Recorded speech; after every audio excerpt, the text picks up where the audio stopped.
পৌৰাণিক যুগত শান্তনু নামৰ এজন সন্ন্যাসী আছিল। তেওঁৰ পত্নীগৰাকীও ধাৰ্মিক মহিলা আছিল। কাহিনীটো সেই সময়ৰ, যেতিয়া শান্তনু আৰু তেওঁৰ পত্নী বৃদ্ধ হ'বলৈ আৰম্ভ কৰিছিল, লগে লগে তেওঁলোকে তেওঁলোকৰ দৃষ্টিশক্তিও হেৰুৱাবলৈ আৰম্ভ কৰিছিল। তেওঁলোক দুয়োৰে শ্ৰৱণ কুমাৰ নামৰ এজন পুত্ৰ আছিল।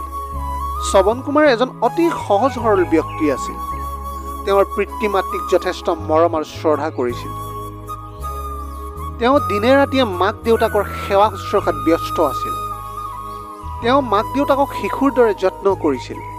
তেওঁৰ পিতৃ মাতৃয়েও গৌৰৱ অনুভৱ কৰিছিল যে শ্ৰৱণ কুমাৰৰ দৰে এজন পুত্ৰ পোৱাৰ বাবে। শ্ৰৱণ কুমাৰৰ ভালৰ কাৰণে তেওঁলোকৰ পিতৃ মাতৃয়ে দিন ৰাতি একাকাৰ কৰি হাজাৰবাৰ প্ৰাৰ্থনা কৰিছিল। তেনেদৰে বহু সময়ত তেওঁলোক দুয়োজনেই অৰ্থাৎ মাক আৰু দেউতাকে ইজনে সিজনক কয়, আমি কিমান ধন্য যে আমি শ্ৰৱণৰ দৰে এজন পিতৃভক্ত মাতৃভক্ত পুত্ৰ এজন পাইছোঁ, যিয়ে নিজৰ বিষয়ে অলপো চিন্তা নকৰি বৃদ্ধ অন্ধ পিতৃ মাতৃৰ সেৱাত গোটেই জীৱন অতিবাহিত কৰি আহিছে। যদি ইয়াৰ ঠাইত আন কোনোবা হ'লহেঁতেন, তেওঁ নিশ্চয় সদায় নিজৰ কথাই ভাবিলে হয় আৰু বৃদ্ধ অন্ধ পিতৃ মাতৃক ক'ৰবাত এৰি সুখেৰে জীৱন যাপন কৰিলেহেঁতেন। যেতিয়া শ্ৰৱণে পিতৃ মাতৃৰ মুখত এই কথা শুনিছিল, তেওঁৰ মাক দেউতাকক কৈছিল যে মই বেলেগ একো কৰা নাই, এয়া মোৰ কৰ্তব্য, এয়া মোৰ ধৰ্ম। যেতিয়া মই সৰু আছিলোঁ, আপোনালোকেও মোক আৰু অধিক উন্নত জীৱন যাপন দিয়াৰ বাবে অশেষ চেষ্টা কৰিছিল, আৰু ঠিক তেনেধৰণে এতিয়া মই আপোনালোকৰ সেৱা কৰাৰ সৌভাগ্য লাভ কৰিছোঁ আৰু নিজকে সেইবাবে মই ধন্য মানিছোঁ।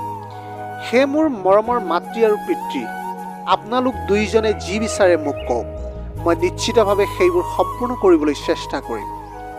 যেতিয়াই শ্ৰৱণ কুমাৰৰ মুখত এই কথাষাৰি শুনিলে, তেতিয়া মাতৃ আৰু পিতৃয়ে তেওঁক ক'বলৈ আৰম্ভ কৰিলে, পুত্ৰ শ্ৰৱণ, আমি দুয়ো এতিয়া বহুত বৃদ্ধ। এতিয়া জীৱনৰ কোনো আমাৰ ভৰসাই নাই। যিকোনো সময়তে আমাৰ উশাহ বন্ধ হৈ যাব পাৰে। গতিকে আমাৰ একমাত্ৰ ইচ্ছা হৈছে আমি তীৰ্থযাত্ৰা কৰিব বিচাৰোঁ।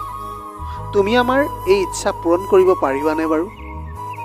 তেতিয়া শ্ৰৱণ কুমাৰে তেওঁৰ পিতৃ মাতৃৰ ভৰিত ধৰি আনন্দৰে কয়, হয় দেউতা, আপোনালোক দুয়োৰে এই ইচ্ছা পূৰণ কৰাটো মোৰ বাবে এক ডাঙৰ সৌভাগ্য হ'ব।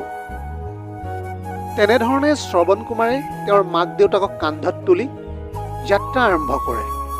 শ্ৰৱণৰ মাক দেউতাকৰ প্ৰতি ইমান মৰম যে ইমান ভক্তি, তেওঁ কান্ধত সামান্যতম ওজন অনুভৱ নকৰে। তেওঁলোকৰ পুত্ৰৰ এই কামৰ দ্বাৰা পিতৃ মাতৃৰ মন সুখেৰে ভৰি পৰে। তেনেধৰণে যেতিয়া শ্ৰৱণ কুমাৰৰ কান্ধত তেওঁলোকে গোটেই পথ গৈ থাকে, তেতিয়া শ্ৰৱণ কুমাৰৰ হৈ তেওঁলোকে প্ৰাৰ্থনা কৰি গৈ থাকে। যেতিয়া তেওঁলোকে তীৰ্থযাত্ৰা কৰি থাকোঁতে অযোধ্যা পায়, পিতৃ মাতৃ শ্ৰৱণক কয় যে তেওঁলোক তৃষ্ণাতুৰ, অৰ্থাৎ তেওঁলোক ভোকাতুৰ। তেতিয়া শ্ৰৱণ কুমাৰে ভাৰখন অৰণ্যৰ কাষতে ৰাখি হাতত গছৰ পাতৰ এটা পাত্ৰ বনাই সৌৰ নদীৰ পৰা পানী সংগ্ৰহ কৰিবলৈ যায়। ঠিক সেই একে সময়তে অযোধ্যাৰ ৰজা দশৰথেও অৰণ্যত চিকাৰ কৰিবলৈ সোমাই গৈছিল আৰু সেই ঘন অৰণ্যত হৰিণ চিকাৰ কৰিবলৈ খেদি ফুৰিছিল। যেতিয়া তেওঁ ঘন অৰণ্য জোপোহাৰ মাজত সৌৰ নদীৰ পৰা পানীৰ চলাচলৰ শব্দ শুনিছিল, তেতিয়া ৰজা দশৰথে শব্দভেদী বাণ চলাইছিল হৰিণে পানী খুৱাবলৈ। কিন্তু সেই শব্দভেদী বাণে শ্ৰৱণ কুমাৰ বুকু ভেদি গৈছিল, যাৰ ফলত তেওঁৰ মুখৰ পৰা এক বেদনাদায়ক শব্দ ওলাই আহে। ৰজা দৌৰি আহি সেই ঠাইত উপস্থিত হয় আৰু দশৰথ হতবাক হৈ পৰে আৰু তেওঁ অন্যায়ৰ অনুভূতি অনুভৱ কৰে। তেতিয়া ৰজা দশৰথে শ্ৰৱণৰ হৃদয়ত তেওঁৰ তীৰ দেখি ভয় খাই কান্দি উঠিছিল আৰু তেওঁৰ ভুল উপলব্ধি কৰিছিল। ৰজা দশৰথে শ্ৰৱণ কুমাৰৰ ওচৰলৈ গৈ ক্ষমা বিচাৰে। তাৰপিছত শ্ৰৱণ কুমাৰে থোকাথুকি মাতেৰে ৰজা দশৰথক কয় তেওঁৰ বৃদ্ধ অন্ধ পিতৃ মাতৃৰ বিষয়ে। এই সময়ত মোৰ মা দেউতাক খুব পানীৰ প্ৰয়োজন হৈছে। আপুনি গৈ তেওঁলোকক পানীখিনি দিয়ক, তাৰপিছত তেওঁলোকক মোৰ বিষয়ে কওক। এই কথা কৈ শ্ৰৱণ কুমাৰে মৃত্যুক সাৱটি লয়। গধুৰ হৃদয়েৰে মহাৰাজ দশৰথে শ্ৰৱণৰ পিতৃ মাতৃৰ ওচৰলৈ গৈ তেওঁলোকক পানী দিয়ে। যেতিয়া ৰজা দশৰথে তেওঁলোকক পানীখিনি গ্ৰহণ কৰিবলৈ ক'লে, তেতিয়া তেওঁলোকে সুধিলে আমাৰ পুত্ৰ ক'ত?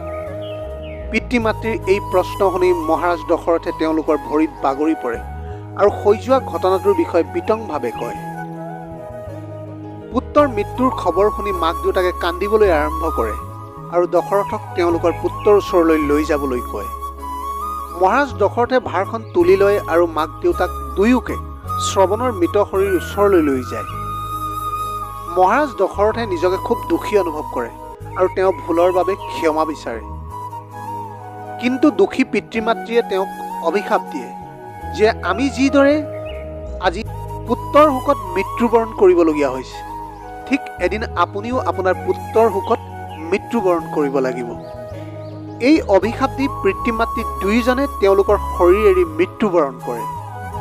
মহাৰাজ দশৰথ অভিশাপটোত অতিশয় বিৰক্ত হৈ পৰে আৰু বহু বছৰৰ পিছত যেতিয়া তেওঁৰ পুত্ৰ ৰামৰ ৰাজ্য অভিষেক হয়, তেতিয়া মাকে ৰামক 14 বছৰৰ বাবে বনবাস গ্ৰহণ কৰিব লাগিব বুলি কয় আৰু এই দুখতে মহাৰাজ দশৰথো পুত্ৰ বিচ্ছেদত মৃত্যু হয়। প্ৰিয় দৰ্শক, এই কাহিনীটোৱে আমাক শিকায় যে লক্ষ্যলৈ নোচোৱাকৈ ইয়াক আঘাত কৰিলে কেতিয়াবা আপুনিও ভুলৰ ভুক্তভোগী হ'বলগীয়া হ'ব পাৰে আৰু আপুনিও নিবিচাৰিলেও আনৰ দুখৰ কাৰণ হৈ পৰিব। এয়াই আছিল শ্ৰৱণ কুমাৰৰ কাহিনী। আজিৰ ভিডিঅ'টি কেনেকুৱা লাগিলে জনাব। যদি ভাল লাগিল তেনেহ'লে লগৰ বন্ধু বান্ধৱীসকলৰ মাজত শ্বেয়াৰ কৰিবলৈ নাপাহৰিব। আপোনালোকৰ গোটেই জীৱনটো হাঁহিৰে উপচি পৰক। পাৰিলে দুখীয়াজনক অলপ সহায় কৰিবলৈ চেষ্টা কৰিব। আপোনাৰ অকণমান সঁহাৰিয়ে যদি কোনোবা এজন দুখীয়াৰ জীৱনটো সলনি কৰিব পাৰে, তাতকৈ পুণ্যৰ কাম আৰু এই পৃথিৱীত একোৱেই হ'ব নোৱাৰে। Have a nice day.